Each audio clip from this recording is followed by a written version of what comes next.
well-being is always a priority. From the time when schools began, we've focused not just on academic achievement, but also on the development of the person. So this is the emphasis at the moment, to make children feel safe, to make children feel they belong, to enable them to participate, and to feel that going to school has a purpose and a value for them. Once you get to that point, then we need to move beyond thinking about well-being as safety, but also how the learning can help the well-being.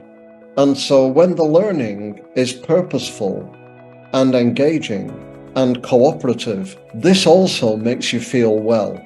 So feeling well enables you to learn, and learning well makes you feel well. The Netherlands especially, and in Ireland, seem to be able to help their children be successful and also enable them to be physically, mentally, and emotionally healthy. In some ways, these things are a feature of the society as much as they are a feature of the schools. So this is the first thing, which is sometimes these things go together, but often they don't. One thing we know, for example, is that the more inequality there is in a society, the less well people feel.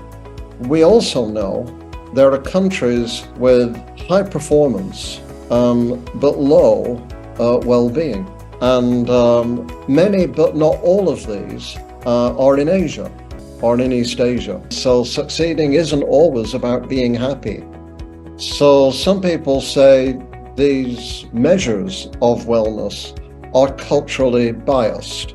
But in those groups of countries which do well on performance but badly on well-being is also, which is England. Why is England there? And the main answer is it has this incredibly competitive approach to examinations and tests all the way through schools. From about the 1980s, psychologists in America began to develop a new line of work called positive psychology. So positive psychology really addresses, we don't have to wait for society to change for individuals to improve. No matter what goes on in society, we can help improve people's lives by how they deal with their own lives. So we can train them through positive psychology to be more optimistic and have growth mindsets, to self-regulate their behavior when it is getting out of control.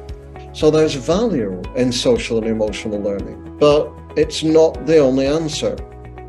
Social and emotional learning has nothing to say about physical well-being, and everybody prefers the solution that children will fix themselves with a bit of help, rather than fixing the schools and fixing the society so that they're better places for people to live. The most important thing for universal well-being is that every teacher sees, first of all, their children's well-being is one of their priorities. The second is a lot of this depends on relationships. So how much you pay attention to three kinds of relationships.